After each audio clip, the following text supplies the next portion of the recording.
我是一个连黑帮老大都害怕的精神病，只因我体内住着44个变态狂魔。可是，在我女儿的眼里，我是全天下最好的老爸。为了女儿，我决定把自己关进精神病院接受治疗。然而，得知女儿失踪的消息那一刻，我陷入了彻底的疯狂。好了，开什么玩笑？你知道让这样一个家伙跑出去会造成什么样的后果吗？院长，不就是一个普通病人吗？以前不也发生过同样的事情吗？找人不就行了？至于这么着急吗？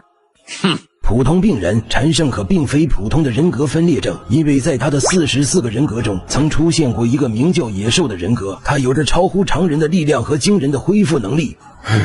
在野兽人格刚出现时，曾在医院掀起过一场暴乱，实心的铁门被一脚踹开，10几名护工同时用力，仍然撼动不了对方的一分一毫，最终还是警方介入，开了40几针麻醉枪才将其制住。你要知道，这剂量可是足以撂倒一头大象的。不是，院长你可真会开玩笑，这不是好莱坞电影里的剧情吗？夸张！你以为平日里在我们医院来来去去的那些人，真是来治疗对方人格的医生吗？不是，院长，既然这家伙这么危险，为什么不把他关到看守更严的地方？暂时没有比这里更严厉的地方了。什么？好，我马上通知所有人过去，你们先稳住，记住，如果遇见001，绝对不能和他发生任何冲突，明白吗？另一边，时间已经过去了1个星期了。自从听到女儿失踪的消息后，陈胜的病情又恶化，此时他体内的44个人格也彻底失控了。算起来，咱们的女儿已经失踪12天了。别等了，那群蠢货是找不到咱们女儿的。我们要出去14天了，警察都没有找到女儿的下落。你难道不知道这意味着什么？在监控设施完善的现代社会，只要失踪48小时，就可以被认定为死亡。不可能，女儿只是迷路了，她很快就会回家的，很快就会。我们得出去，我们得离开这里，只有我们联合在一起，才能为我们的女儿找回公道。我要离开这里，然后带女儿回家。去学校，还记得那天在思思身上看到的淤青吗？脖子上的淤青其实是用双手掐出来的，对付一个小孩子还需要用到双手，证明这家伙力气不大，很有可能是女人，而且应该不止一个。再结合那天思思的话，动手之人很有可能是和思思一个班的女生。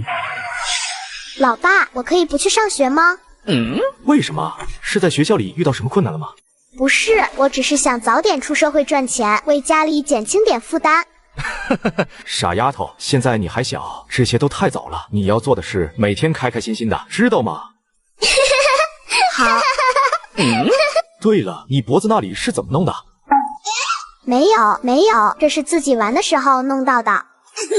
老爸，我还有事，先走了，过2天再来看你。这丫头该不会是早恋了吧？那天我看见咱们女儿的伤就感觉不对劲了。刚说话的警察人格，他的话得到了陈胜体内大多人格的认可，事关他们的女儿，所以这一瞬间，陈胜体内的人格格外的团结一致，决定先去学校探个究竟。来到学校的陈胜，默默地观察着这人潮如流的环境。忽然间，他神色一怔，目光落在一个刚刚走出校门的女生身上。他并不认识对方，但他脖子上的长命锁引起了他的关注。这是妻子生前留下的嫁妆，女儿向来都很宝贵的，从小到大从来没离过手，这是怎么回事啊？对，那是我们女儿的长生锁，从小到大就没有离过身。我们不在的时候，肯定有人在一直欺负我们的女儿。怎么办？现在好多人都在找那个小贱人，警察都已经来我家问过好多遍了。放心好了，只要我们不说出去，没人知道的。不就是一个没爹没娘的东西吗？至于这么多人找吗？呵呵，放心吧，他们是永远找不到的。你们刚才说的是思思吗？你们可以告诉我思思在哪里吗？还有思思的东西为什么会在你们身上？哦，你是陈思源的家长吗？我们是思思的朋友。对，我们是陈思源很好的闺蜜，每天都在一起玩。这3个人说话的时候眼神闪烁，呼吸加重，他们明显在说谎。心理师人格通过微表情警告着陈胜，但陈胜仍然是不愿意相信，心中的那个答案仍然回答道：他在哪里？你们可以告诉我吗？这个，你过来点，我们只跟你一个人说，你可千万不要告诉别人。打死他，他刚才肯定听到我们说话了，不能让他活下来。真是废物，怎么办？谁去收拾一下局面？呵呵，我可对打女人没什么兴趣。这小子真丢我们的脸。算了，把那家伙放出来吧，反正他从来不挑事。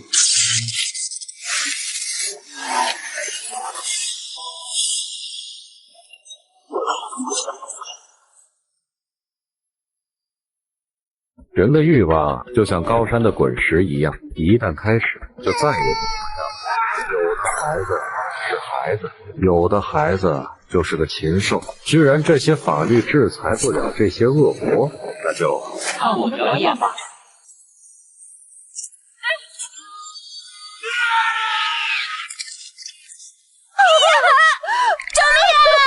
请问刚才发生了什么？能告诉我吗？001号住手！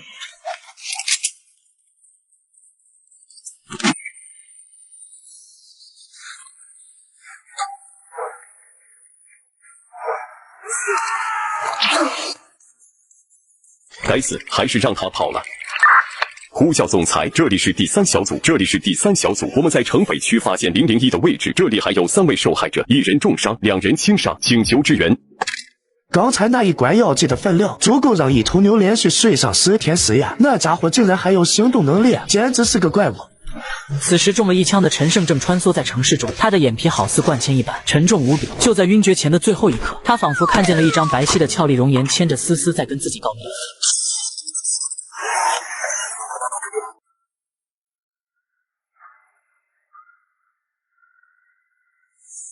蠢货，居然足足花了3年时间才进入这里。不能这么说，他就是我们，我们就是他。你这样岂不是把咱们大家都骂了？这小子在一直服用抑制药的情况下，3年能觉醒也算厉害了。要不是这个白痴自投罗网，我们至于做3年苦劳吗？是你们！听到这熟悉的声音，陈胜顿时反应了过来。3年，整整3年时间，他无时无刻不被这些声音所折磨，承受精神被撕裂的痛楚，正是拜他们所赐。所以这里是我的大脑。你可以这么认为，但我们更喜欢将这里称为思维堂。眼前发生的这一切都是真实存在的。3年前，陈胜的大脑觉醒，那时候的他并不能控制，故而这股觉醒来的庞大精神力分割为了44个意志。我是一个业余美食家，最擅长研究可口的食物。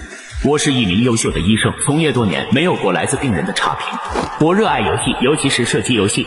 此时从各自的空间后传来介绍的声音，只要陈胜选择将其推开，便可以获得门后人格的能力，同时这个人格也将不被关押。刚才那3个丫头可不简单，如果咱们女儿在他们手头，结局恐怕会不太乐观。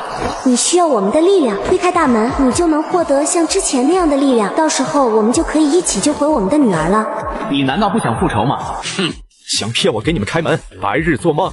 陈胜露出冷笑，既然自己的大脑选择将他们关起来，那就肯定有关他们的理由。刚才这几个家伙的话绝对半真半假，他们远比那头野兽更加危险。他知道的是，至少野兽不懂得欺骗，只知道凭本能行事。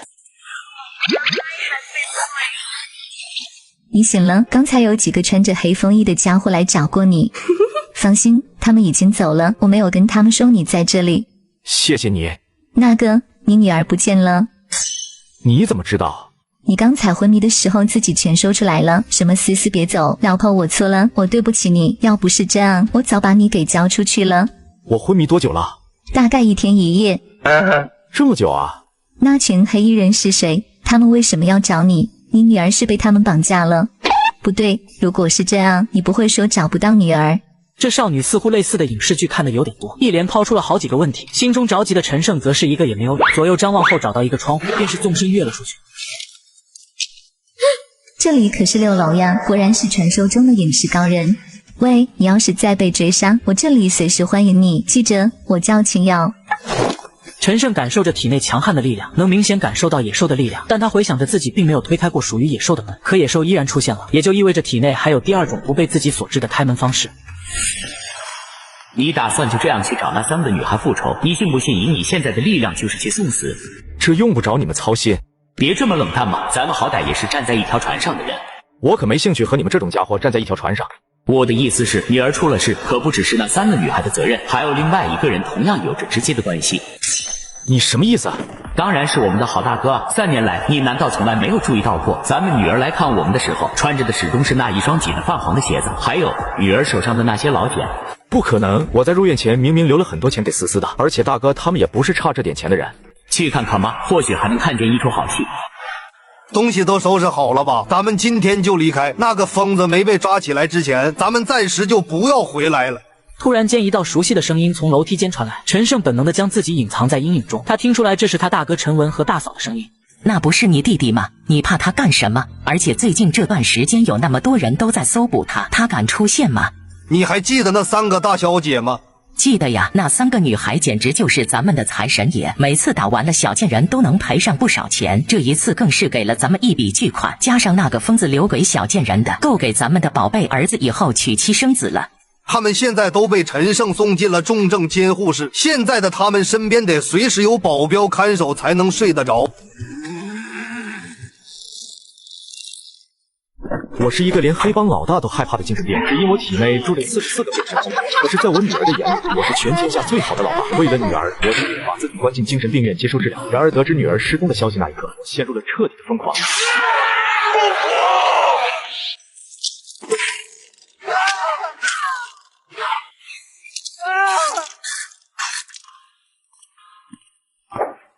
陈胜，你怎么在这里？我女儿在哪？你们把她怎么了？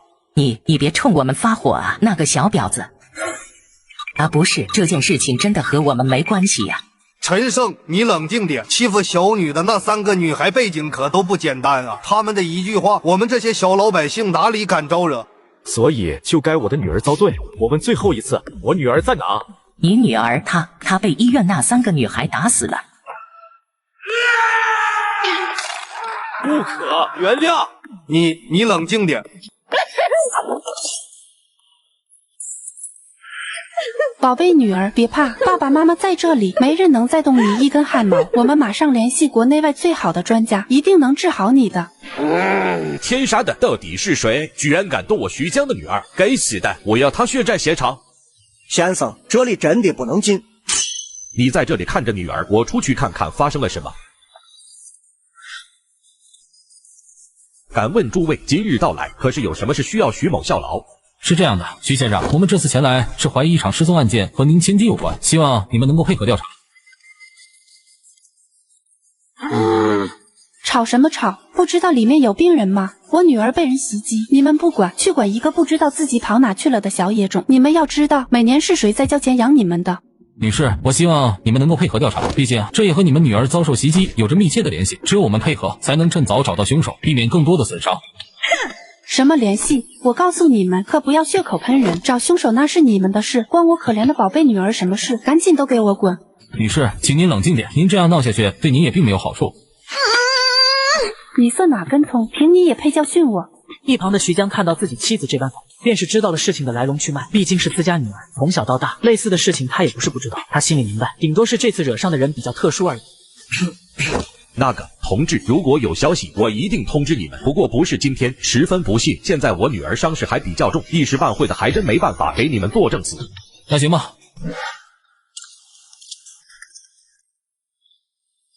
游戏家，来给这个世界展示你精彩的创作吧。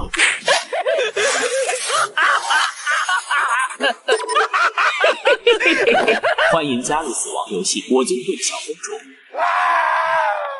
老大，大小姐不见了。不好！我的女儿呢？我的女儿怎么不见了？谁干的？窗户是打开的，这应该是001干的。想来这种能徒手攀登上10几层高楼的能力，完全符合了资料中所记载的野兽人格特征。可是，如果此时作案的是野兽，那么对方的行动应当是直接从1楼一路杀出来才对啊！难道说陈胜体内的其他人格也觉醒了？你们几个立刻传呼医院附近的所有小组，封锁所有的道路。今天就算是把汉东市翻出一个底朝天，也必须把人给我找出来。你们几个也是，告诉底下所有人立即停下手头的所有工作，出去把小姐给我找回来。另外，发布江湖悬赏令，谁能抓到凶手，赏100万。这两个汉东市一白一黑的庞然大物，此刻都彻底动用了他们各自最强大的实力。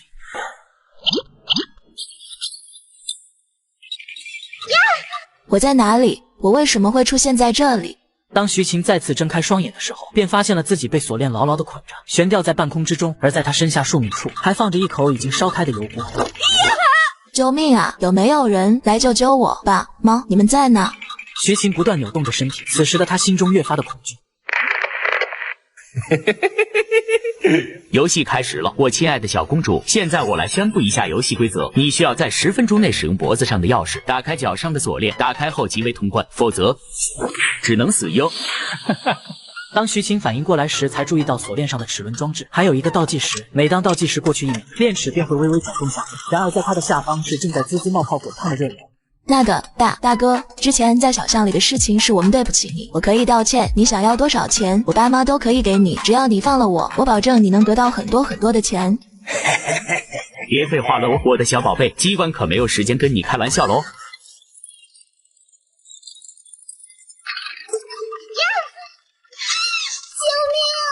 此时的他一只腿倒吊在油锅上的姿势，正被上方的铁链牢牢地束缚着。然而打开铁链的钥匙却挂在他的脖子上，在半空中的他完全没有任何借力的可能。若是训练有素的军人，或许还有可能脱逃，可他不是。怎么办？我该怎么办？我不想死啊！我还年轻啊！我不想死啊！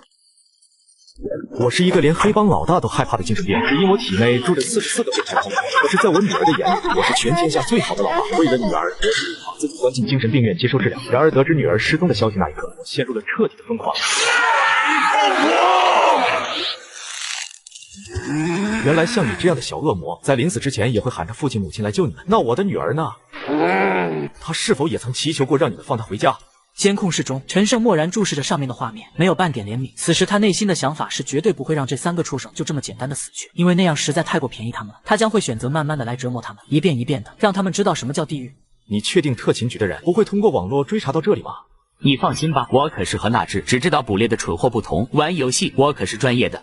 此时的陈胜也不知道放这家伙出来究竟是好是坏，但目前他确实需要这样一个经验丰富的帮手。野兽适宜于常人的力量，游戏家则是罪犯中的智慧，两者结合则必将产生难以预料的化学反应。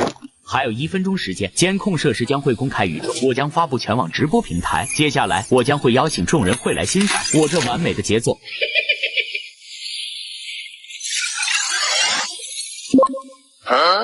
这位主播，这是表演什么才艺呢？铁锅炖自己吗？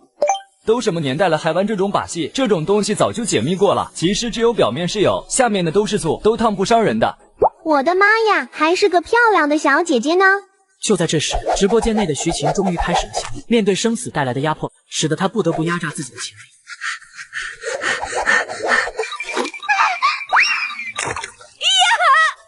哎呀，我就知道是这样。接下来主播是不是要表演徒手抛油锅了？完了，钥匙怎么掉进去了？不管了，停了。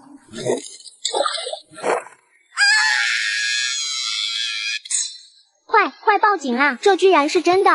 此时直播间的画面让一众网友都感觉到了不适，然而有的人却惊奇地发现直播间的人居然是徐家的千金。很快此消息便传到了徐家。老板，小姐有下落了。什么？找到小姐了？她在哪里？老板，你看小姐，她在这里。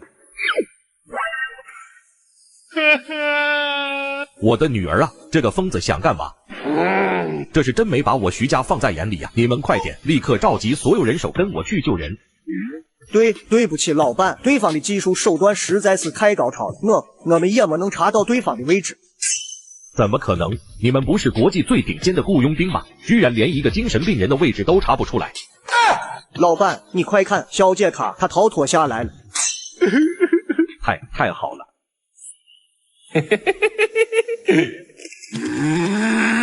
你这个疯子，快放了我的女儿，不然我让你死无葬身之地！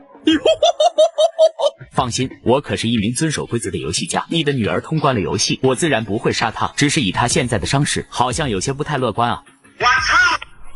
你这个疯子，到底要怎么样才能放过我女儿？很简单，明日正午成交的烂尾楼，我要拿另外2个千金大小姐出现，否则你就等着给你女儿收尸吧！该死的！他们家尽管是首富，可另外2家的背景同样不凡。赵家赵老二，江湖人称赵元龙，手下有几千号亡命之徒，是一条吃人不吐骨头的恶魔。然而另一个唐家背景则更深厚，在上京之中则是1等1的权贵世家，如今在汉东市便是其下面的一道分支。老公，我们真要按那疯子所说的一样去做吗？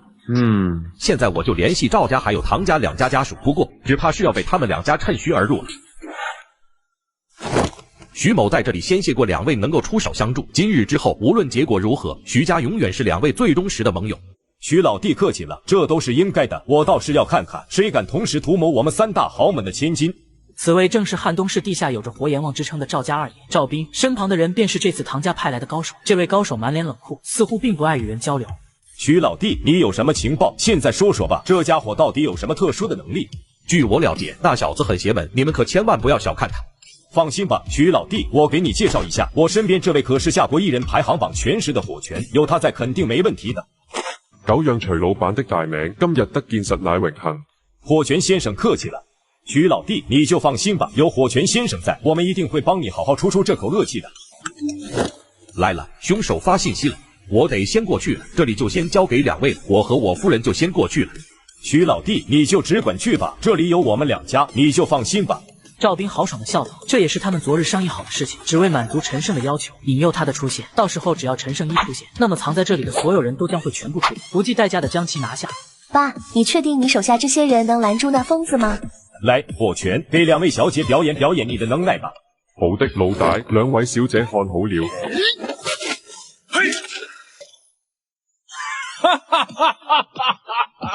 不愧是排行榜的高手，果然都不是一般的炮。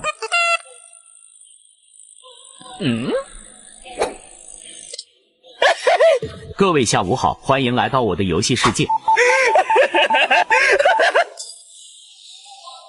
我是一个连黑帮老大都害怕的精神病，只因我体内住着44个变态狂魔。可是，在我女儿的眼里，我是全天下最好的老爸。为了女儿，我决定把自己关进精神病院接受治疗。然而，得知女儿失踪的消息那一刻，我陷入了彻底的疯狂。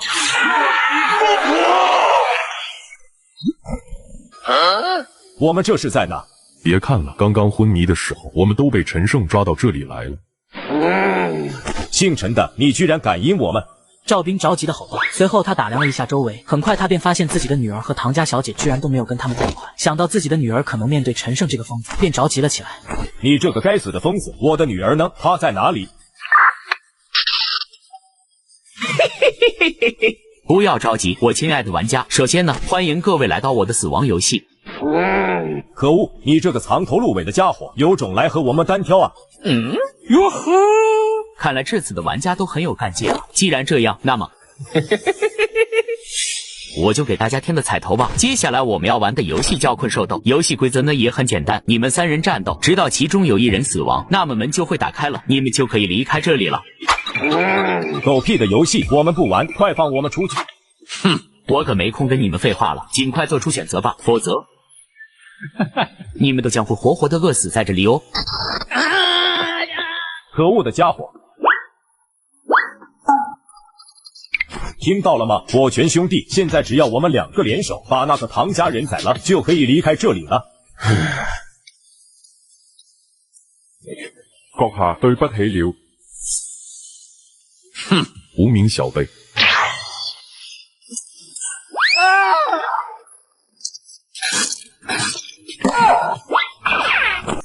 哎呀呀，唐家兄弟，刚刚是我狗眼看人低了。这样，你只要救我离开这里，我就给你500萬，你看怎么样？趙斌，你這個忘恩負義的東西，我跟你拼了！对，火拳兄弟，你不要衝動啊！你想想你的家人吧，你也不想你家人出事吧？這樣，我給你200萬，只要我能活着出去，我就給你家人200萬，以此換來他們後半輩子的衣食無憂，你覺得怎麼樣？可惡！希望你是一個講信用的人，不然我做鬼都不會放過你的。火拳深知自己现在的处境，他绝对不是唐家高手的对手，就算自己跟赵斌拼命，出去了也很难活下来。所以唯一的最好的办法，就是以死换得家人的平安。随后他便直接了解了自己的生命。很好，很好，恭喜2位成功通关了，2位可以离开这里了。另一边，徐夫人等人带着大帮的人马，也来到了陈胜所给的关押自己女儿的位置。老公，就是这里了，这就是那疯子直播的地点。太好了，我们马上就能带女儿回家了。你们几个还愣着干嘛？快给我把门撞开，救小姐出来！伴随命令的传出，四周的职业保镖纷纷一拥而上，而房内徐晴目光之中尽是惊恐。他被绑在一个上方悬挂着实心铁球的椅子上，不能动弹。然而他的口中还咬着一根麻绳，麻绳连接着前面的大门。此时一旦大门被打开，那么上方的铁球就会掉落。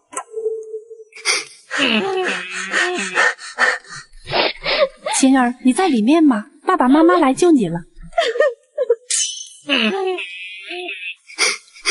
晴儿啊，你为什么不说话啊？一群废物，连个门都撞不开，都让开，让我来。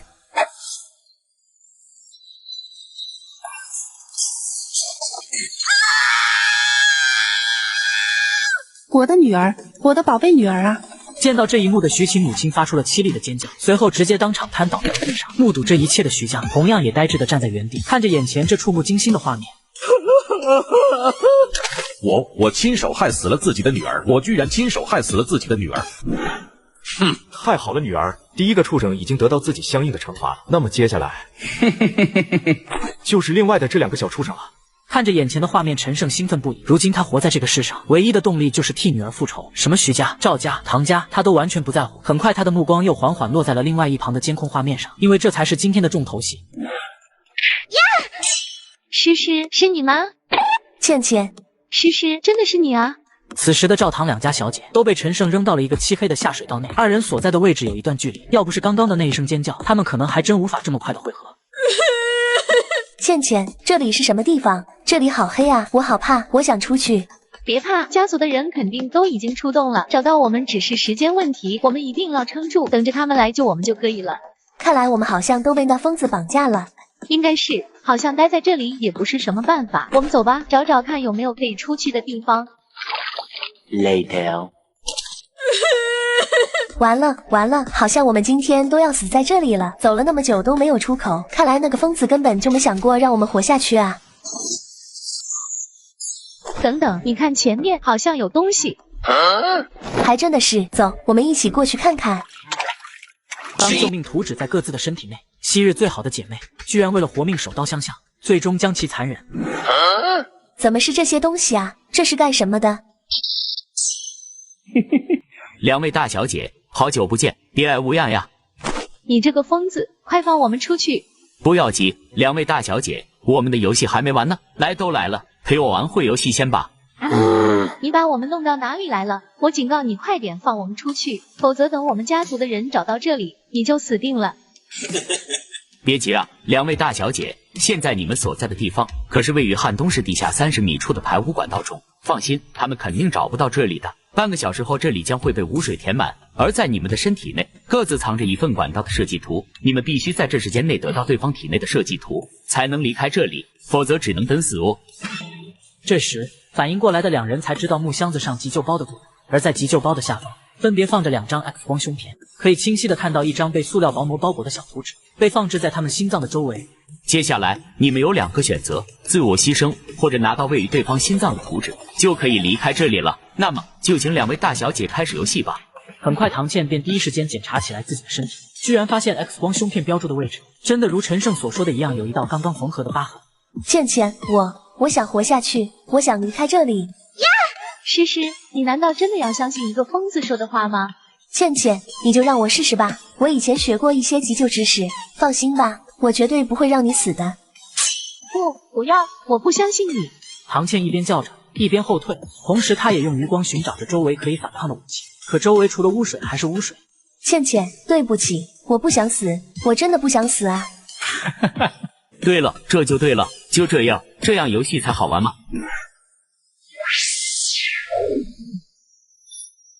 看来001号已经彻底失控了，现在主宰身体的已经不是陈胜了，此时应该是他身体里的危险人格，这已经不是一场单纯的复仇了。现在我们很有可能面对的可能是属于001的43号人格游戏家。是001的继位，这继位应该是刚刚才离开的，相隔应该不到1个小时。按照资料，001之所以逃离医院，是因为他的女儿受到了徐、赵、唐3家千金的杀害，所以才跑出来复仇的。过程中2个人格都复苏了，现在我们需要面对的是完全释放的野兽和一名高智商罪犯，或许我们可以将其当成44个未知的敌人来对待。女子的分析得到其他队员的认可，但陈胜如今的病情到了什么程度，以及这些人格的延伸又多出了多少种能力，他们都不知道。陈胜的序列号为001，因为他是世界上出现的第一个能力觉醒。对不起，倩倩，真的对不起，我想活下去，要怪就怪那个疯子吧。如果没有那个疯子，我们也不会被困在这里，这些事情也都不会发生。找到了。注意看，眼前这个十恶不赦的黑帮老大，竟然为了解救自己的女儿，将刀插入了。值得表扬，不愧是你，居然果断选择了抛弃身边的同伴，获得前往第2道关卡的地图。你骗我，你分明说只要拿到地图就放我走的。我什么时候说过放你们走了？我从一开始就告诉过你们，这只是管道的设计图，可从来没有说过设计图可以让你们离开。你玩我吗？直到这时，他才意识到他又被陈胜骗了。对方根本没想过就这么简单放过他们。所谓的地图，自始至终都是一个谎言。赵小姐，外面的污水已经在开始排放了哟，留给你的时间不多了。我错了，我该死，求求你放过我吧，求求你了，让我做什么都可以。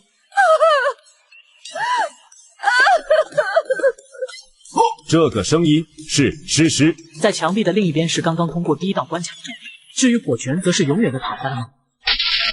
赵斌，哈哈哈，自是高人一等的你，可曾想过自己也会有这么一天？今日所有角色对调，你也该尝尝无奈、痛苦、生不如死的感受了。废话少说，你不就是想玩游戏吗？赵爷爷我陪你玩，但是你要记住，凡是爷爷我今天没死，就算是把汉东市挖个底朝天，老子也一定会把你找出来千刀万剐。期待你接下来的表现。现在你的女儿被关押在与你一墙之隔的污水中，10分钟内，那里将完全被污水淹没。而在你的喉咙处有着唯一的一把可以打开出口的钥匙。接下来让我看看你是牺牲自己，还是眼睁睁看着你的女儿被活活溺死。听到这话的赵斌脸色当场阴沉下。作为黑帮头目的他，这一辈子天不怕地不怕，但唯独女儿是他的软肋。思索片刻后的他，很快从自己的腿儿中掏出了一把短刀。以自己多年经验，割一刀下去未必会死，顶多会暂时失声。若是抢救及时，也能保住声音。为了女儿，拼了！当刀片入喉时，剧烈难耐的疼痛感很快便痛彻心扉。这一瞬间似乎要将他整个人撕成两半。凭借着意识，他硬是咬着牙，硬生生的将钥匙扯出来。终于拿出来了，女儿别怕，老爸来救你了。与此同时的另一边，看到赵斌这般举动的陈胜脸上也露出了满意的表情。恭喜你，赵小姐，真是可怜天下父母心啊！你父亲为了你的生路，刚刚已经付出了惨痛的代价。接下来我们就可以继续游戏了。是父亲他来救我了。那么接下来，赵小姐，你是否愿意前往下一个地方去拯救你的父亲？我愿意。好的，现在你往前走一点点，在身旁位置有一根木棍，请你务必将其保管好，以防在接下来的行动中遭遇不测。拿到了。很好，你的父亲就在下一个关卡中等着你拯救。那么，请开始你的营救吧。你把灯关了，我怎么看道路？怎么去下一关啊？开着灯就不好玩了。前面我可是给大小姐准备了大惊喜呢。可恶的家伙！注意看，眼前这个坑爹的女儿为了活命，居然将自己的亲生父亲给活活的打死了。爸，你在这里吗？此时的赵诗诗双手握着木棍，小心翼翼地走向前方。他突然想起陈胜刚才的。父亲需要我的拯救，也就意味着父亲现在正遭遇险境，再加上手中木棍这样的道具，我极有可能要面对敌人了。想到终于能够和父亲会合，赵诗诗的心中便是不由一阵激动。另一边，眼看女儿终于脱离险境，赵晴一直悬着的一颗心终于也落下来了。但他刚想要出手，却是突然想起现在的他说不出一句话来，而他的异动明显让赵诗诗紧张了起来。前面的人，我父亲在呢，你把他怎么了？快告诉我。但黑暗中依然是一望无际的黑暗，因为没有得到任何回应。赵诗诗的情绪越发失控，而赵斌的脸色则变得难看起来。他突然意识到了我的意图，那就是借刀杀人，借自己女儿的手杀他再诛。心想到这里，他拼命想要发出声音提醒自己女儿，但只能发出恶物的怪叫，反而让赵诗诗以为是敌人。此时，赵诗诗已经循着声音走了过来，语气变得越发的狠厉。我父亲现在在什么地方？你把他怎么了？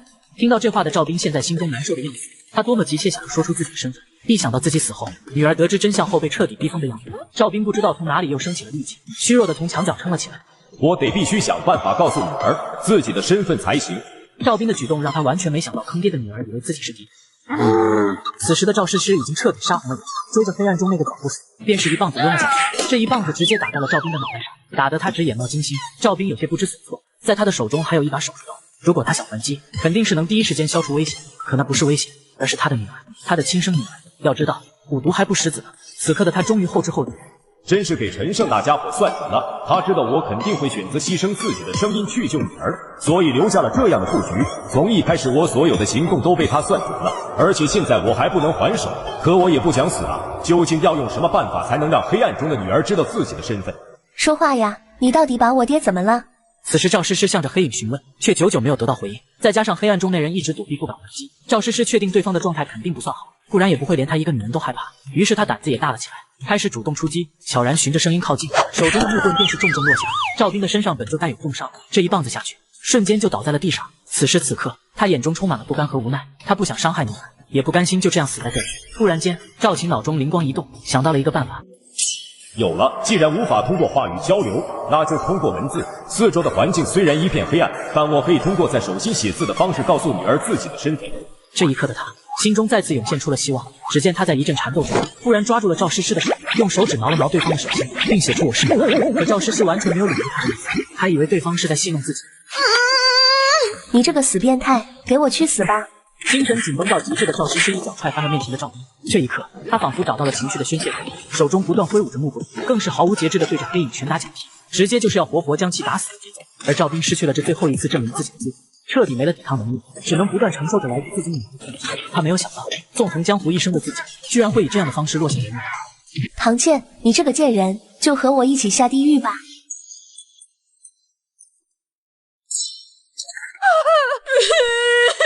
当关闭的灯光再次亮起，赵诗诗猛然朝着刚刚的黑影望去。此时的她也看清楚了眼前的人，而那并不是别人，而是最疼爱她的父亲。这怎么可能？此时，赵诗诗的脑海中开始了走马灯，想到了小时候的自己，还因为踩到一只蚂蚁而愧疚到大脑。自己喜欢动物，见到长辈会主动问候，是什么时候开始变的呢？是第一次和同学打闹，父亲出手让学校免去了惩罚；是第一次打伤别人的孩子，他人父母上门寻仇，却被自己父亲打断双腿，在学校组织社团，而父亲大笑着向生意伙伴炫耀。是因为父亲的纵容，才让这个曾经天真无邪的自己变得面目全非。为什么会是父亲？我居然杀死了自己的父亲！此刻的他终于明白，那家伙根本没想放过自己，他就是一个彻头彻尾的疯子。与其继续被他玩弄，不如自我了断也算解脱了。不要，不行，我要活下去，我要给父亲报仇。爸，对不起，你也肯定希望用自己的命换我活下来吧？一切都是那个疯子的错，我不想死，我想活下去。此时，赵诗诗的表情狰狞扭曲到极点，她起身就朝着前面继续前进。很快，她就进入了一座空旷的密室中。欢迎赵小姐来到新的关卡，来看看我给你准备的礼物吧。唐倩，在上一轮游戏中，你最为信任的闺蜜不惜对你下手，将你留在冰冷肮脏的污水中腐烂发臭。现在赵诗诗的性命就掌握在你旁边的2个按钮上，按动红色的按钮，下方的空间就会被污水填满，而赵诗诗将会被活活溺死在你面前。按动蓝色的按钮，你们2个将获得共同离开这里的机会，依然是2选1的决定。现在请做出你的选择。是倩倩，倩倩，太好了，你居然还活着！哼，诗诗，你别假惺惺的了。刚刚要不是陈胜救了我，我就死在那里了。我已经看透你了。倩倩，你不要冲动啊，相信我，刚刚那是意外。按蓝色按钮，我们一起逃出这里，好不好？刚刚不是你挑的吗？偶像，我一直以来都把你当做姐妹，可是你居然把我一个人留在那里，太可恶了你！倩倩，我错了，饶了我吧，救我，求你了。就你之前对我动手的时候，怎么没有想过会有这一刻？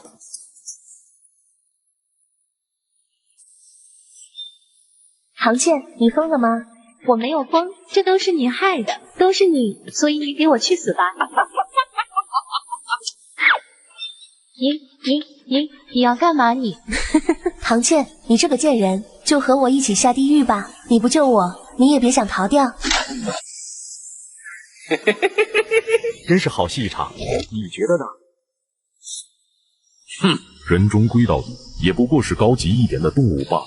此时，目前加入游戏中唯一能自由在外面行动的只有一个人，那就是唐家派来的高手。这家伙的警惕性很高，第一次被迷晕后便有了警惕，所以第2次并没有中招，而是逃脱了出去，也是唯一一个能闯入到陈胜身边的玩家。野兽，你也出来玩玩吧。我知道你和唐家小姐之间的恩怨，但是这个世界就是这样弱肉强食。是啊，对于这点，现在的我深刻领会到了。自我介绍一下，鄙人凯子，自幼研习8极拳，如今已入化境，承蒙武道界大家抬举，称我一句宗师。你可以叫我陈胜，但我又不是陈胜。算了，还是叫我。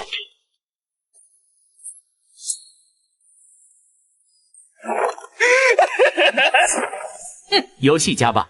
哼，你们这些所谓艺人的，只不过是侥幸打开了人体潜藏能力者罢了，徒有其表而已。而像我这般的宗师，龙国则超不过几个。宗师，抱歉，我没兴趣。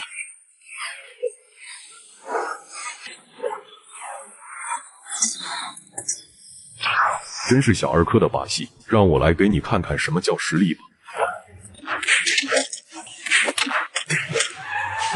虽然你有强大的力量，不懂得利用，依然是水中浮萍。我们之间的差距太大，即使你是异人，仍然不是我的对手。哦，是吗？那么野兽，你也出来玩玩吧。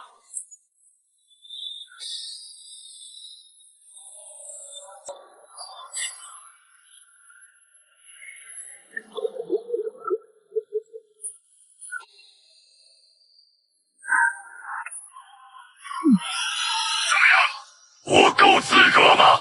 宗师先生，怎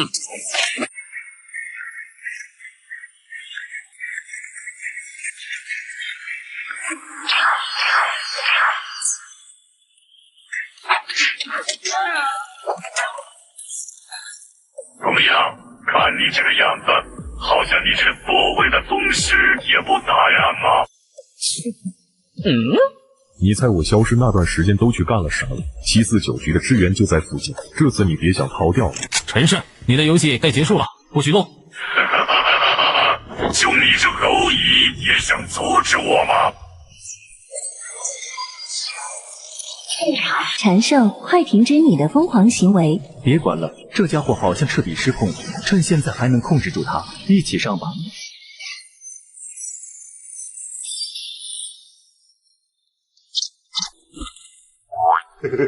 陈先生，你终于醒了。这里是哪里？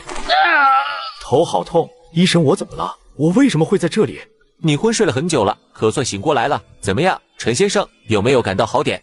我这是怎么了？陈胜迷茫地看着自己的双手，现在的他感觉似乎忘记了很多事情，很多重要的事情。陈先生，你在我们医院突然昏迷啊！这半个月里，是我一直在你身旁照顾你的，那么久了，你可算是醒过来了。怎么样，现在感觉有没有好点了呢？一旁的男人满脸关心地说道：“他是陈胜的主治医师王天明，医院的人都称他为王教授。”听完他的话，陈胜努力回想，但他越是努力回想，大脑就越发的混乱。对了，医生，我女儿现在怎么样了？找到她了吗？王教授，陈胜他逃出去了。陈先生，你什么时候有女儿了？我们从来没听你提起过啊。怎么可能？我女儿不是一直被寄养在我大哥家里吗？而且她每天都会来看我啊，还有那些东西不是都是她带。他突然想起女儿每次来都会给自己带来礼物，可他转过头看去，眼前却只有一片空旷。我好像做了一个很长的梦。陈先生，如果真和你所说的症状一样，看来您的精神疾病变得更加严重了。你没有女儿，更没有大哥，3年来从始至终你都只是一个人的。怎么可能？怎么会？不可能！不可能，梦会这么真实啊！陈先生，既然你不相信，我们可以拿出证据说话。随后，王教授拿出了陈胜被关押在精神病院3年的所有录像，以及他这段时间一直在医院昏迷的视频。见到视频的陈胜，也不得不相信是自己的记忆出现了混乱。陈先生，你先好好休息吧，我就先走了。这家伙以后不会再出来捣乱了。请藤家主尽管放心，我们已经给001服用了最新研制成功的抑制药，效果很成功。现在他不仅忘记了自己的过去，还彻底割断了和其他人格的联系。凯宗师和我弟弟就这么白白死了吗？就这么算了吗？此人便是赵家如今的家主赵大天。因为这个疯子让我赵家损失了赵斌这个家族砥柱，我们可谓是元气大伤啊。准确来说是001体内43号人格和44号人格所为。真没想到野兽的力量配合超高的智商，竟然拥有那么强的复制能力，能给大家造成那么大的伤害。行了，老子不想听你们那什么专业的玩意儿，就问你们一件事，多少钱能把这家伙交给我们处理？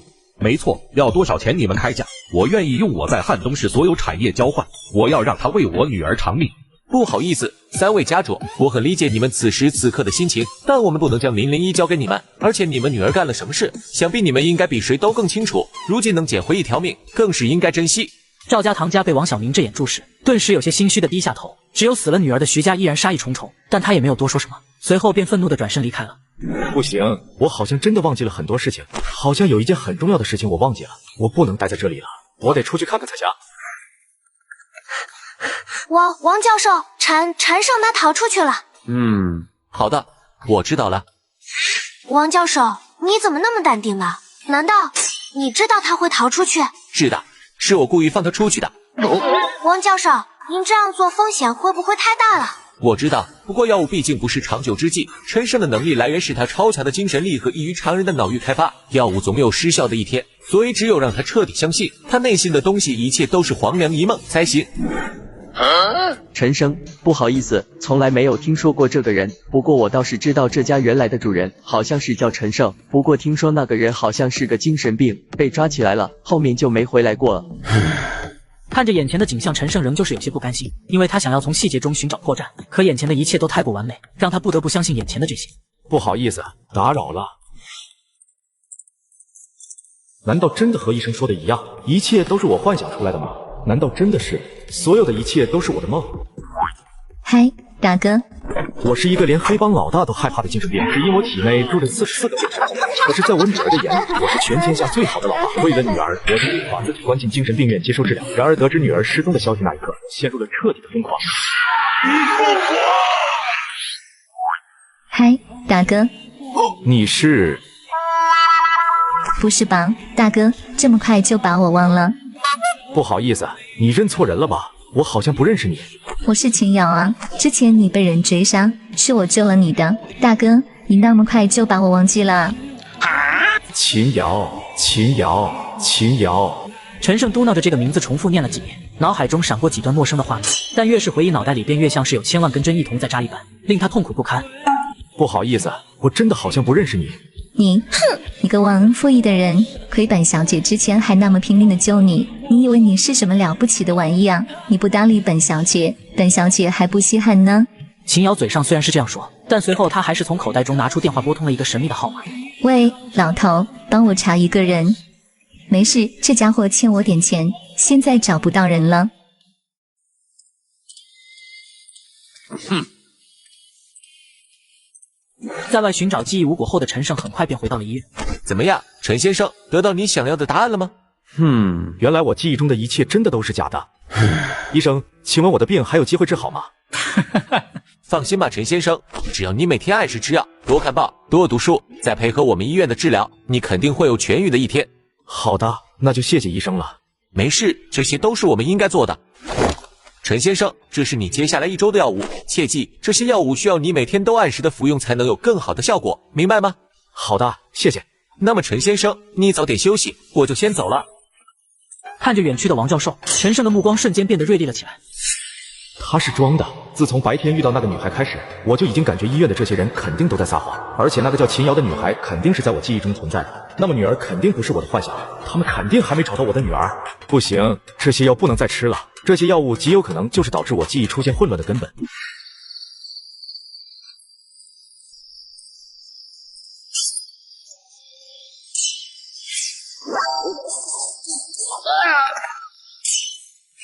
说吧，谁派你来的？为什么要杀我？大哥，我错了，我也是听人吩咐办事，是有人找到我，让我杀你的。是谁？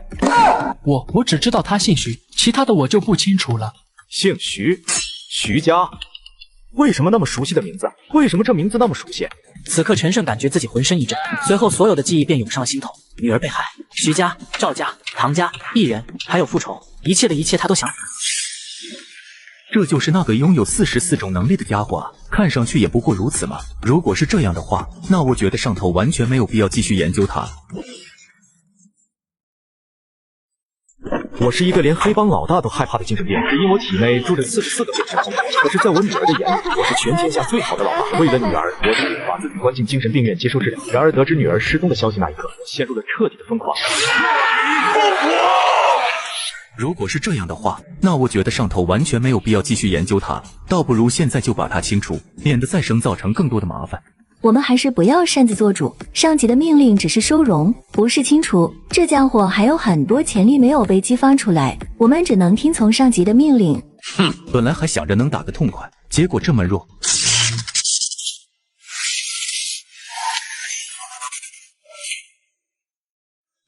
你这个废物，该不会就这么认输了吧？你该不会就这样放弃复仇了吧？那2个幕后凶手还没有死呢，你在做什么？快给我站起来！就你这样，如何去见我们死去的妻子和女儿？你想要力量吗？我要成为吞噬毁灭的野兽，让他们用挽歌纪念我邪恶的降生。推开那道大门吧，我们可以给你更强大的力量。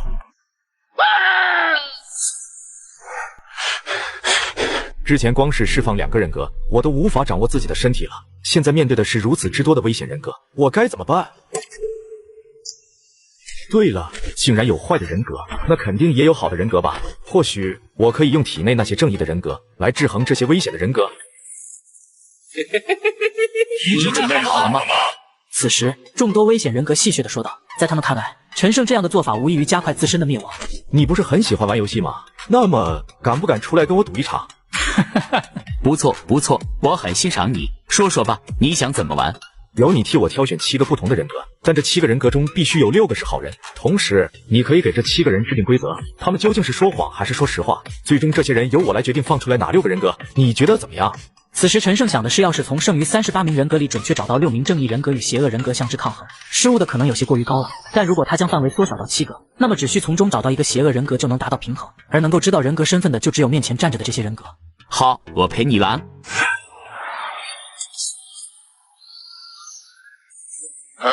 你是白痴吗？这么好的机会还敢玩这些？现在我们只需什么都不管，马上就可以掌握身体的，你这不是多此一举吗？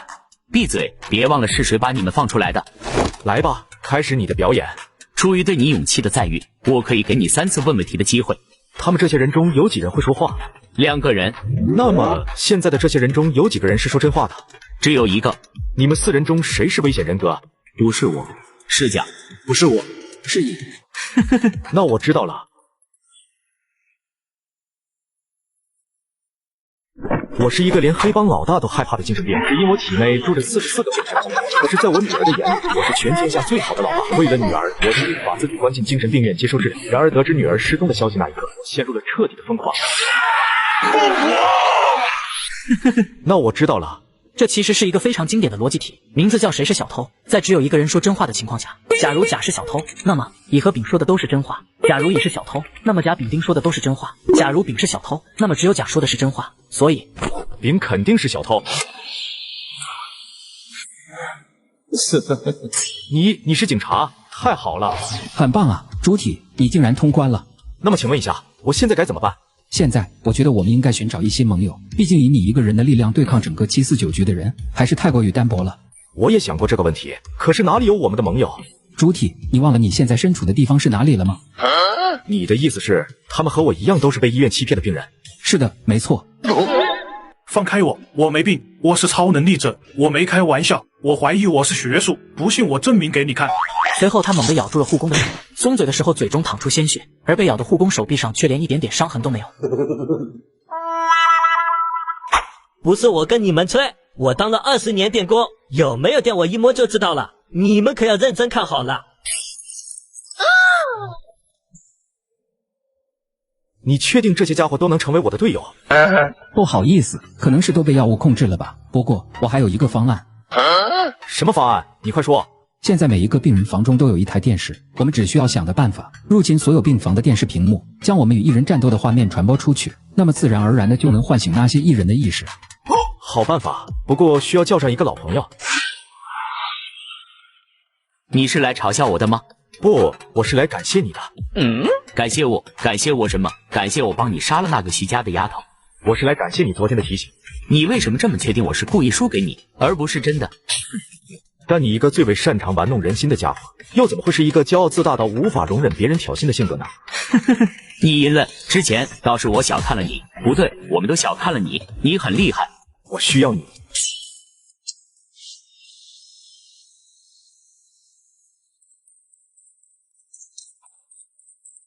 不好了，教授，001他又跑出去了。不妙，这家伙肯定意识到什么东西了，快给我，马上封锁医院的所有出口，这次绝对不能再让那家伙逃出去了。哈喽，各位病友们好，我知道你们曾经怀疑过、质疑过自己是否真的是精神病，有时候感觉自己内心有各种的能力，但是在一瞬间又消失不见了。今天就让我来告诉你们一个真正的真相吧。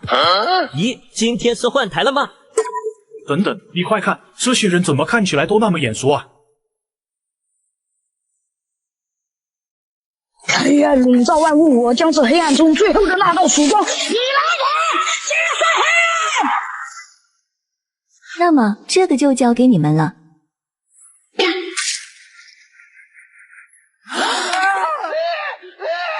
是什么情况？你们是在找我吗？你刚刚不是已经晕过去了吗？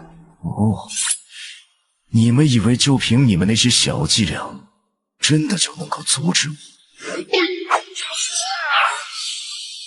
陈胜，你在做什么？我警告你，快停止你的疯狂行为！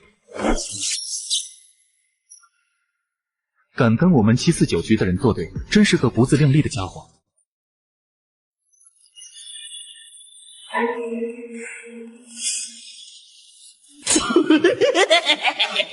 恶作剧开始！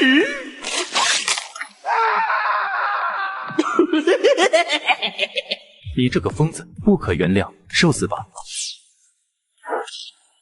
躲躲闪闪的废物，何必这么认真呢？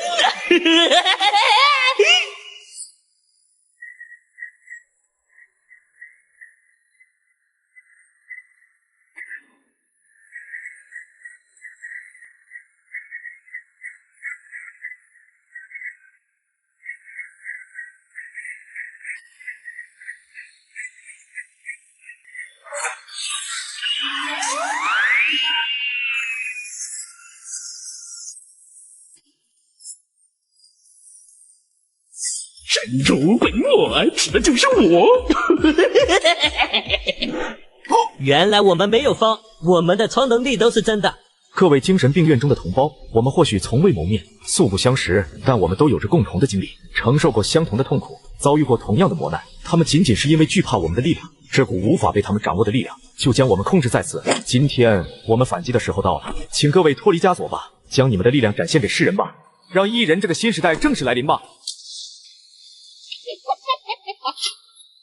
黑暗笼罩万物，我将是黑暗中最后的那道曙光。你来人，击碎黑暗！倒是一个有意思的家伙，不知道这家伙的实力和我相比又如何？不是，外面被陈胜统治了，病人们控制不住了。快给我封锁网络，封锁论坛，不能让这里发生的事情传到外界去。对不起，博士，有人在我们之前攻陷了汉东市的所有的网络，并且还设立了技术非常高超的防御墙，我们已经没有在全县区封锁了。肯定又是陈胜。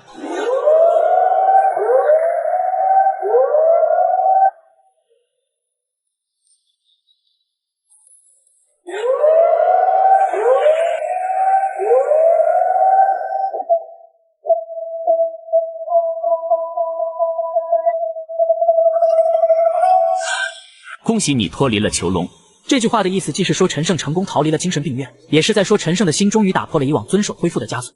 如果你是来让我停止复仇，让那两个女人接受所谓正义的审判，那还是免谈了吧。外面的那两个畜生，我会让他们以最痛苦的方式死去，亲眼看着自己最亲近的人一个一个死在面前。谁告诉你我是来劝你的？别忘了，我们都是你不同样子的人，无论正义还是邪，我们都是共同的个体。现在的你才称得上我们的主。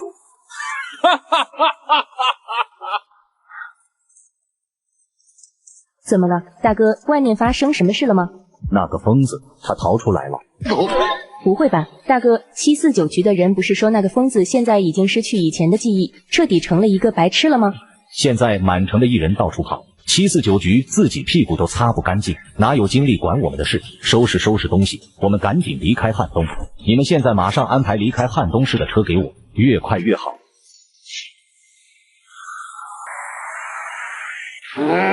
废物，开快点，再开快点！你在干什么？不是，老板，前面好像有个人。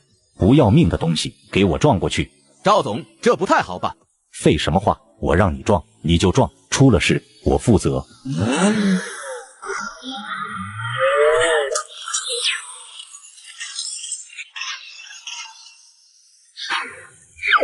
什么人？你个不要命的！你们想要去哪里啊？这是陈胜。你想干什么？游戏都还没有结束呢，你们可不能私自离开啊！就在刚刚，陈胜分别运用了野兽的力量和游戏家的智慧还有理性，但这一次和之前的不同，这一次是他驾驭了人格，而不是人格驾驭了他。放过我，我可以把所有家产都给你，放过我，求求你，求求你！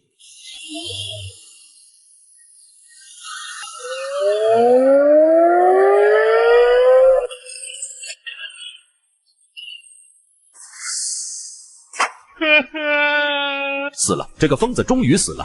女儿，我终于给你报仇了。是吗？此时，平淡的声音从不远处传来，只见烟雾缭绕的废墟之中，露出了一张嗜血和冰冷的侧脸。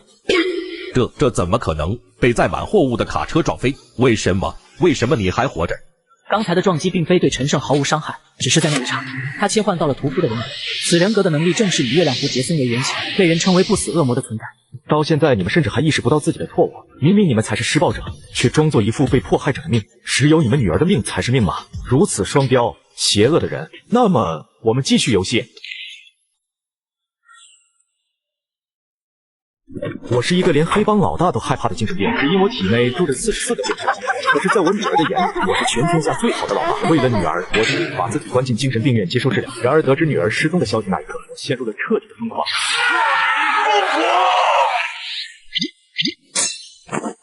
赵大哥，发生什么事了？还有，这里是哪里呀？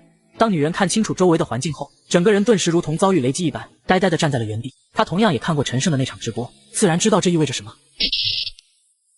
两位家主好啊，想把你们都聚一起还真是不容易啊。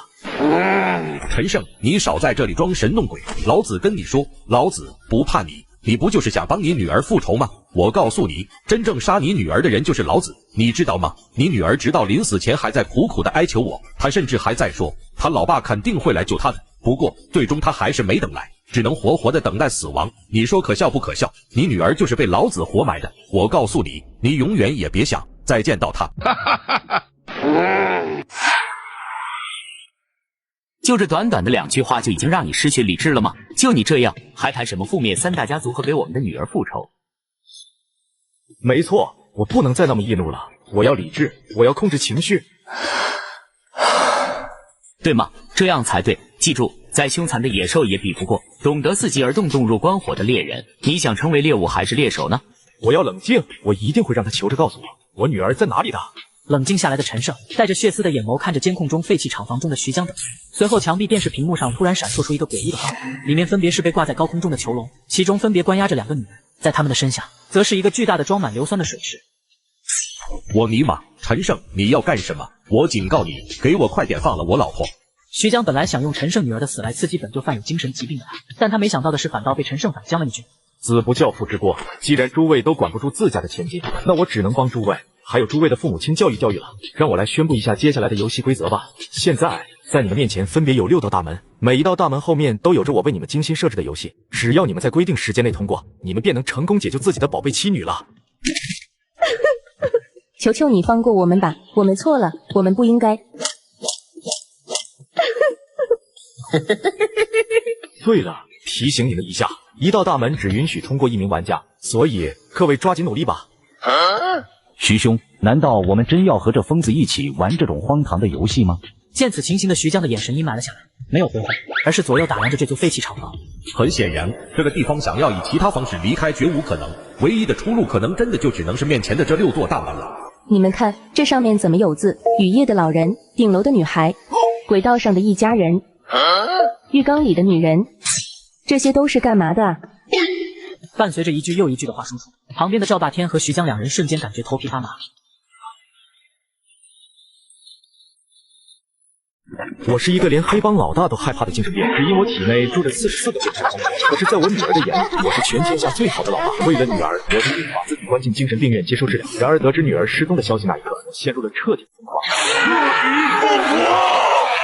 伴随着一句又一句的话输出，旁边的赵霸天和徐江2人瞬间感觉头皮发麻，因为刚才所念到的每一个人、每一件事，都是被他们无辜害死、家破人亡的受害者。温馨提示：你们已经浪费了10分钟的时间，剩下时间不多了。留下来也是死路一条，不如拿命搏一搏。随后，徐江一咬牙，走进去了中间的那道门。通过一道阴暗的长廊，他来到了一个密室中。眼前出现的场景让他很快就后悔了，因为在他的面前是一个巨大的填满蛇虫的泥池，里面有着各种各样的蠕虫。果然是虎父无犬女，令千金可是给我留下了很深刻的印象的呢。那天在小巷，也是徐家千金第一个朝着我动手的呢。希望你也要好好的表现哦。废话少说，你到底想干什么？尽管放马过来，我徐某人全盘接下。放马过来！既然徐家主如此热爱自己的家人，那不知徐总是否舍得牺牲自己，来换得自己妻子的性命？你到底要干嘛？现在，在你的左手方和右手方分别放着一个箱子，里面分别装着防护服和关押你妻子囚笼的钥匙。选择穿戴防护服即可安全的通过此处。选择囚笼的钥匙，那么徐总的妻子将会安全的回到家中。不知道徐总你会如何选择？听到此话的徐江顿时愣住了，脸色顿时变得阴晴不定了起来。一个臭女人而已，不值得，我可不想死。徐江没有犹豫，直接选择了装有防护服的箱子。随后他快速将里面的防护服穿戴上。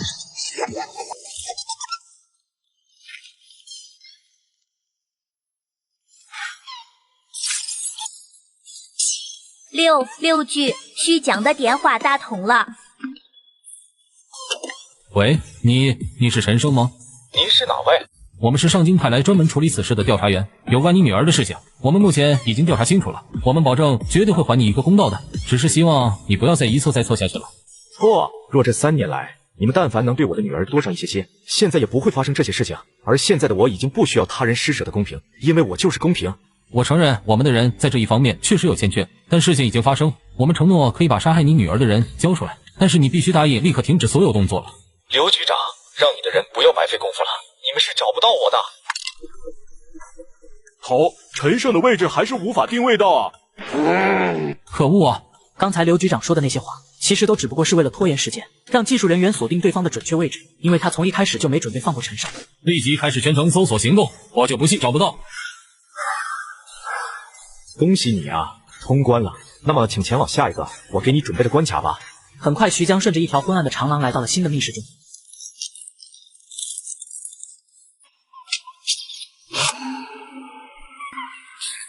亲爱的宋女士，相信你也看到了上一个关卡你丈夫的表现了吧？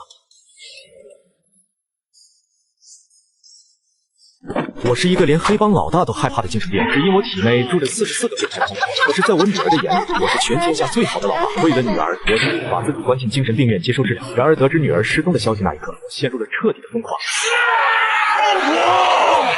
亲爱的宋女士，相信你也看到了上一个关卡你丈夫的表现了吧？下方的水池都是硫酸，如今你丈夫的性命就掌握在你手上了。按动一旁的按键，则可以帮助你的丈夫脱离危险。同时，你也可以选择袖手旁观，任由硫酸池将他慢慢的淹没。婷婷，你还愣着干什么？快把我拉上去！徐江看着平日里对他百依百顺的妻子，此时却沉默着坐在原地一动不动，他的内心顿时慌了起来，连忙向着上方的宋婷喊道：你还愣着干什么？再不拉我上去，等下硫酸池就把我吞噬了！哼！徐江，你个忘恩负义的禽兽，你不救老娘，你也别想老娘救你！你怎么会知道那么多？此时的徐江突然注意到，在密室的上方墙壁上有着一块屏幕，上面正是上一个密室中的场景。原来刚刚在他选择的时候，全程都被宋婷看得一清二楚。婷婷，你听我解释，我没有想放弃你，只是如果我在上一个关卡中中了毒的话，那接下来你想想谁来保护你？到时候谁来救你出局啊？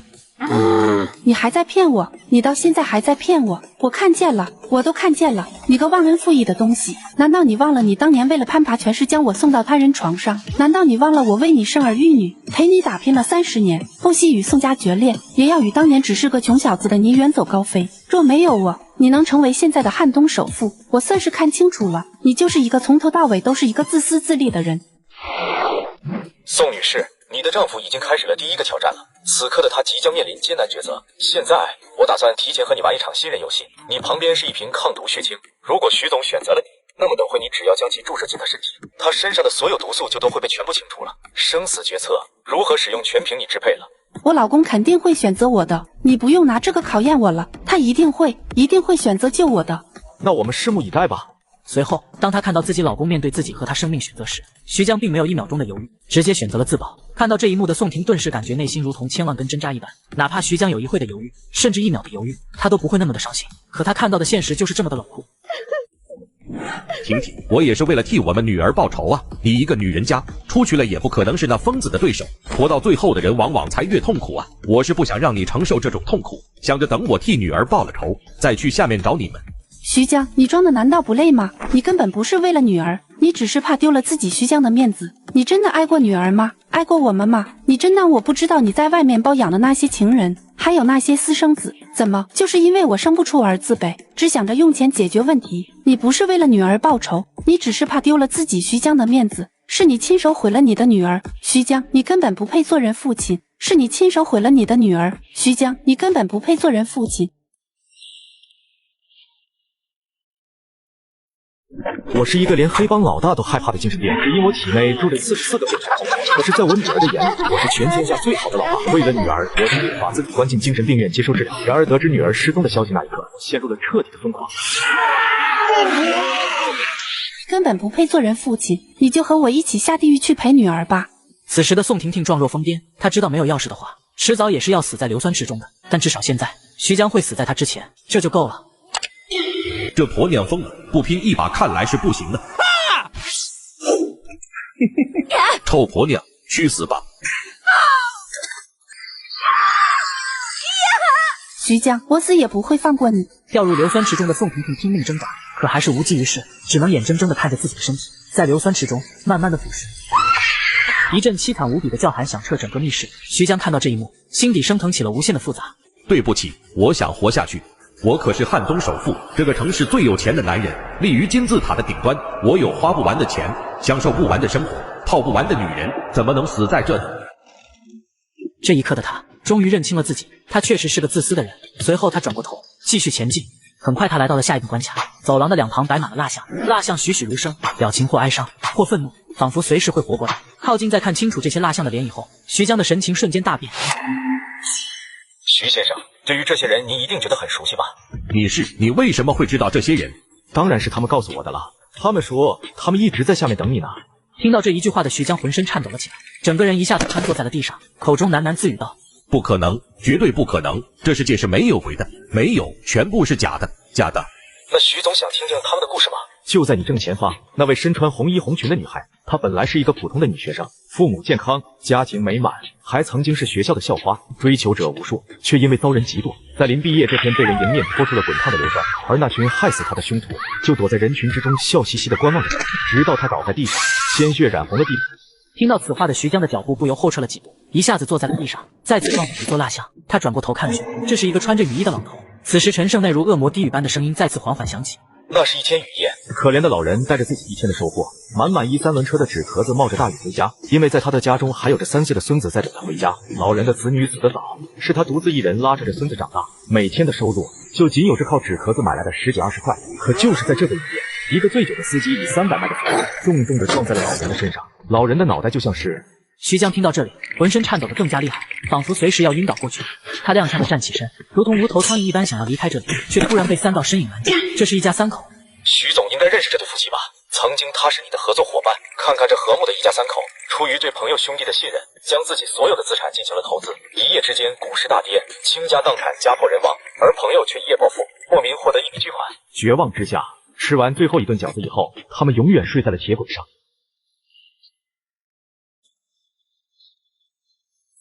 我是一个连黑帮老大都害怕的精神病，只因我体内住着44个变态狂魔。可是，在我女儿的眼里，我是全天下最好的老爸。为了女儿，我决定把自己关进精神病院接受治疗。然而，得知女儿失踪的消息那一刻，我陷入了彻底的疯狂。你不要再说了，我不要听，我不要听！徐江歇斯底里的叫喊着，可这依然无法阻止陈胜继续说下去。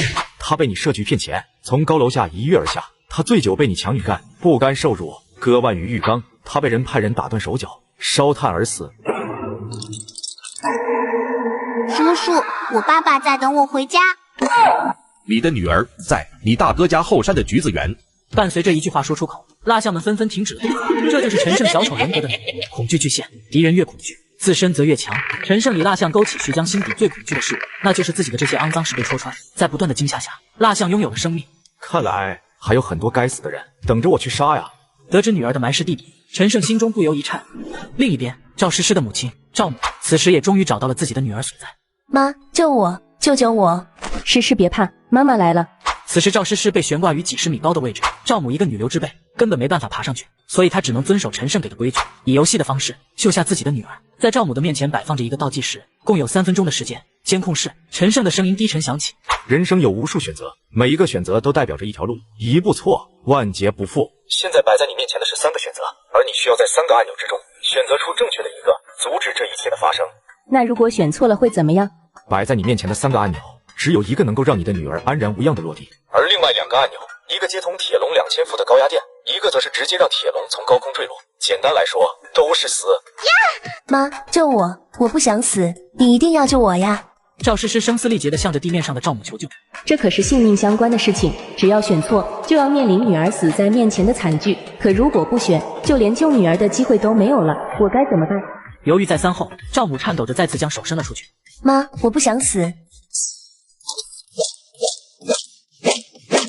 求求你，求求你放了我的女儿！不管你想要什么，我都满足你，求你了。赵夫人，别再试图规避了，留给你们的时间可不多了。此刻的赵诗诗看着地面上的这一幕，莫名一阵恍惚。在这一瞬间，她看着眼前地面上磕头的赵母，仿佛和她记忆中那些被她欺凌、仗着赵家背景的一幕欺负的普通人重叠在了一起。原来他们没有什么不同，没有什么高人一等。她开始有些后悔曾经所做的一切。再想到死去的父亲，她当场热泪盈眶。是她害了父母，要是没有她惹出这么大的乱子，今天也不会这样。妈，对不起，我不该任性妄为，我不该惹出这么大的麻烦。妈，你走吧，不要管我。赵母听后则是浑身一震，不敢相信这竟然是她女儿说出来的话，她的眼眶顿时湿润了起来。女儿长大了，真是母女情深的一幕。好一个浪子回头金不换，但晚了。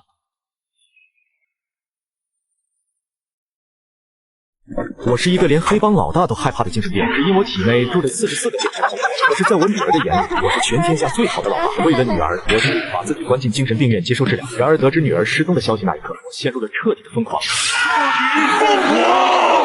3分钟时间已过。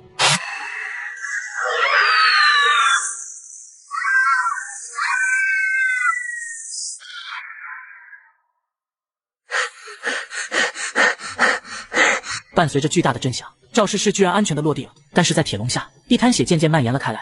反应过来的赵诗诗看向下方，才发现赵母的半边身子都已经被压得血肉模糊，口中还在不断的吐着鲜血。活下去，如果还有下辈子，妈一定教育好你。原来就在刚刚，是赵母的身体减缓了铁笼的大部分冲击力，才让被关押在铁笼里的赵诗诗侥幸的捡回了这一条性命。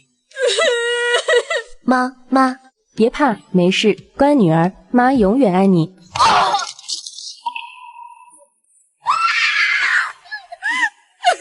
话语未落，赵母便闭上了双目，带着对女儿浓郁的眷恋离开了这个世界。她或许不是一个好人，但她确实是一个称职的母亲。你这个疯子，有本事出来呀，来啊！这就承受不住了。我说过，我会让你亲眼看着身边最亲近的人一个一个死去，承受世界上最残酷的酷刑，生不如死。此时对陈胜来说，对付赵诗诗这样毫无人性的小恶魔，简单杀了，太过便宜他们。他要所有伤害女儿的人，在无尽的后果中一步一步的过滤掉。报告刘局，我们已突击方圆100里范围内所有废弃厂房，现在只剩下面前的最后一座了。看来001的藏身地点就在里面了。破门！局长，你看，混蛋，这个家伙居然敢耍我们！局长，现在怎么办？给我继续找，掘地3尺，也要给我把他翻出来。我就不相信，汉东市一共也就这么大的地方，一个在精神病院待了3年的疯子，还能给我藏在哪里去？刘胜咬牙切齿地说道。而他万万不会想到的是，陈胜所在的位置距离他也就相隔了一道墙，且陈胜正通过监控观察着他们的一举一动。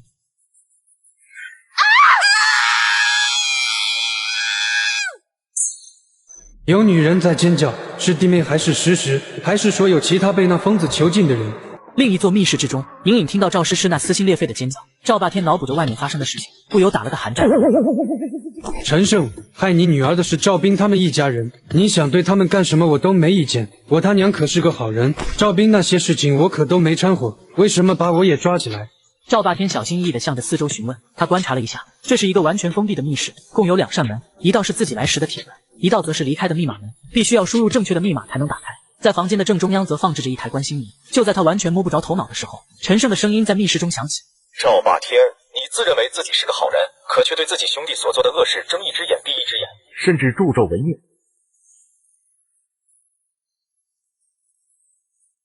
我是一个连黑帮老大都害怕的精神病，只因我体内住着44个变态精灵。可是，在我女儿的眼里，我是全天下最好的老爸。为了女儿，我决定把自己关进精神病院接受治疗。然而，得知女儿失踪的消息那一刻，我陷入了彻底的疯狂，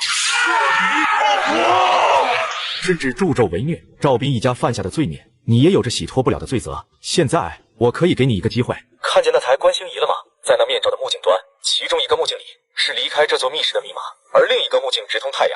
既然你这么喜欢睁一只眼闭一只眼，那我认为你的另一只眼睛也没有存在的必要了。赵霸天听到这句话，整个人都哆嗦了一下，心头更是充满了恐惧。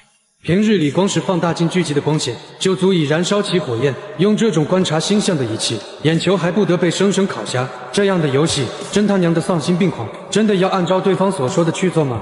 随后他抬头望向那台观星仪，此刻的他似乎已经感受到眼睛的隐隐作痛。不行，749局的人现在必然在全城搜捕这个疯子，说不定再等一会儿就能够发现我这里的位置所在了，我可不能冒这个风险。一想到这个可能，赵霸天顿时放松了下来，当场就坐在了地上，安心等待着749局成员的支援。不过很快他就感觉到了不适。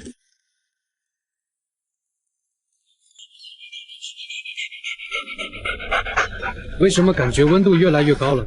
忘记提醒您了，你现在所在的密室温度将在20分钟以后提升到300摄氏度，现在已经是15分钟过去，密室的温度已经升到了70、80度了。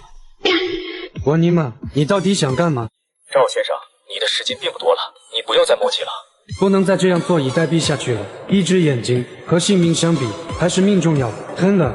抱着这样的念头，他咬着牙，缓缓将眼睛凑了过去。左边的目镜亮堂堂，那边是对着太阳的目镜，另一边毋庸置疑藏着开门的密码。手中的面罩经过改造，无法只通过一只眼睛使用，这断绝了赵霸天想要耍小心思的可能。这一刻，赵霸天喊出了撕心裂肺的惨叫声，因为他眼皮上面传来的剧烈灼烧感，让他差点昏厥过去。我的眼好痛，我的眼睛，我的眼睛啊！此时他痛得恨不得就这样的死去，但是理智告诉他，他要活下去，不然刚才的牺牲就全白费了。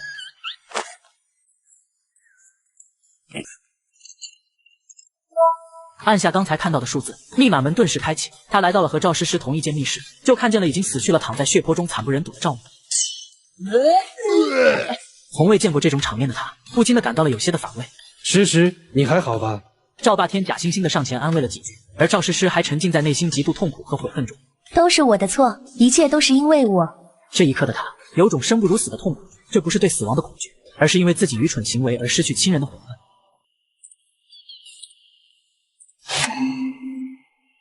恭喜2位玩家活到了最后。是你，你还想干什么？当然是和你们玩最后一场游戏了。陈胜面上带着微笑，缓缓地向他们靠近，在他的手中，一把左轮手枪赫然在握。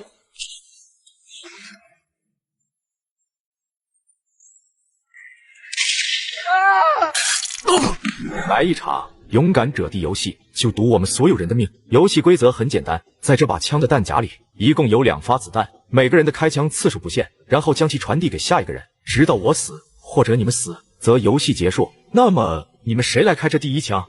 说完游戏的规则，他便将手中的左轮递了出去，枪落在了赵霸天的手上。这一刻的他看着手中的左轮，表情精彩无比。枪现在在我手上，想要谁死还不是我说了算。他立马将枪口对准面前的陈胜，替自己瞎掉的眼睛复仇。可看着陈胜那副泰然自若的表情，他犹豫了。这件事情一定没有那么简单，万一一枪没中，反而激怒了对方，岂不是死得更快？咬牙切齿地想到这，赵霸天决定赌一把。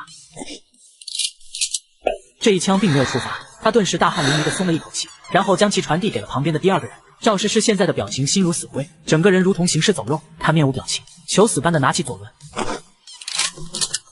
眼看着手枪又传递到了陈胜的手中，赵霸天顿时看到了希望，眼前更是一亮。弹夹里一共2颗子弹，已经使用过2次击毁，现在轮到陈胜。若是按照5颗子弹的容错，这一枪陈胜只有1/3的活路；若是6颗，那死亡率达到了更加危险的1/2，可以说很大概率会死。想到这里，赵霸天期待无比。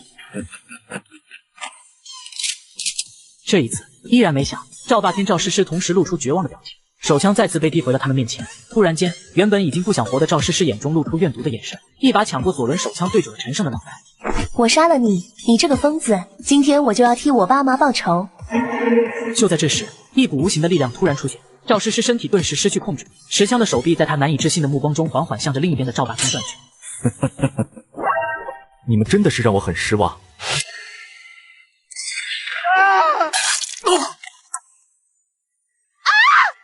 随后，枪口又再次缓缓转向了赵诗诗自己。此时此刻，他的双瞳睁得圆滚滚的，脸上充斥着恐惧和不甘。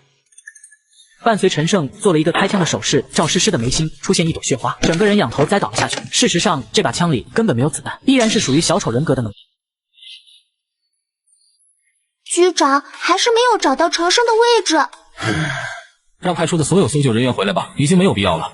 我有一个办法，或许可以引出陈胜。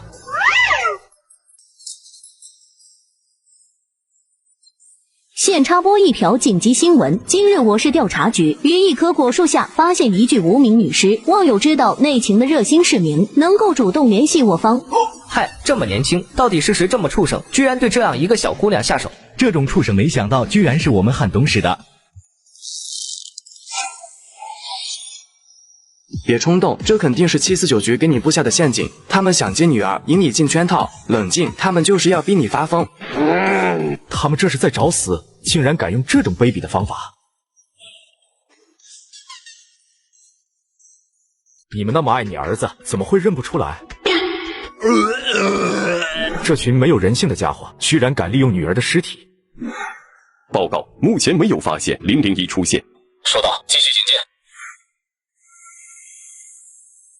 老公，我们这样做会不会有点太缺德了？那疯子要是知道我们又骗了他，肯定恨死我们了。别说这些了，我们马上就要离开汉东市了，从此天高任鸟飞，他难道还能找上门来不成？陈胜大哥心虚地看向一旁，因为就在刚刚，他们和749局的人做了一场交易，用陈胜的女儿交换了离开汉东市的资格。对了，调查员同志，我儿子那边……放心吧，我们的同事已经在路上了。既然答应了送你们离开汉东市，那就绝不会食言。那就好，那就好。听到调查员的保证，陈策这才松了一口气。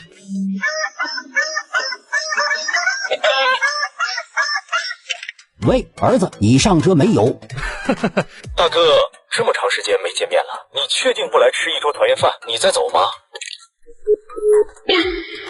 同志，我不出城了，赶紧送我们回去。送回去？让你掉头你就掉头，那么多废话干什么？好吧，这可是你自己要求的。儿子，你在哪儿？你们回来了呀，来吧，请坐。陈胜，我们的恩怨别扯上孩子，孩子是无辜的。我求求你了，有什么事冲我们来，放了我们儿子。你们别急啊，坐下来先吃饭。陈胜脸上带着温和的笑容说道，这让夫妻俩感觉这样的他，比起之前那个样子，更加让他们感到惊悚。这饭菜里该不会有什么剧毒吧？他们忐忑不安地看着桌面上的菜品，而陈胜却是看出了他们的心思，主动拿起了刀叉，将一块肉放进了自己嘴中。见他这模样，夫妻俩心中才稍微踏实了点。他这个样子看起来不像是要杀人灭口。哇，好吃，好吃！品尝了一口后，夫妻俩的脸上顿时浮现出了满足的神情，味蕾的极致享受告诉他们，这绝对是世界上最顶级的食材制作。陈胜，你能想通一切就好，我们这种小老百姓跟那种大人物斗什么斗？此时陈胜恭敬友好的态度，让两夫妻彻底放松下来了，觉得他是终于想通了。小弟，我这还有50万，你拿去做点小生意，再找个老婆，重新建立一个家庭，过去的事就过去了。对，都是一家人，都是一家人。我们的孩子在哪呢？你可以告诉我了吗？你们那么爱你儿子，怎么会认不出来？这时他们才不可思议地看着桌子上的饭菜，发现原来桌子上的食物原来都是用他儿子的肉做的。发现可疑人员了吗？此时院内的会议大厅，一群人正在召开着紧急会议。这次参加任务的都是从各个城市特别调遣过来的精英，有着丰富与异人对战的经验。除此之外，还有在他们身后这些从上京来的高手。只要陈胜出现，定要他有来无回。报告，未发现任何可疑人员。你不是说只要拿住陈胜的女儿，他就算不要命也会过来的吗？理论上来讲，不管发病不发病，他都是会来的。他肯定不会对自己女儿置若罔闻，肯定会有所行动的。姓刘的，你干了什么？人家都找到家里来了。什么？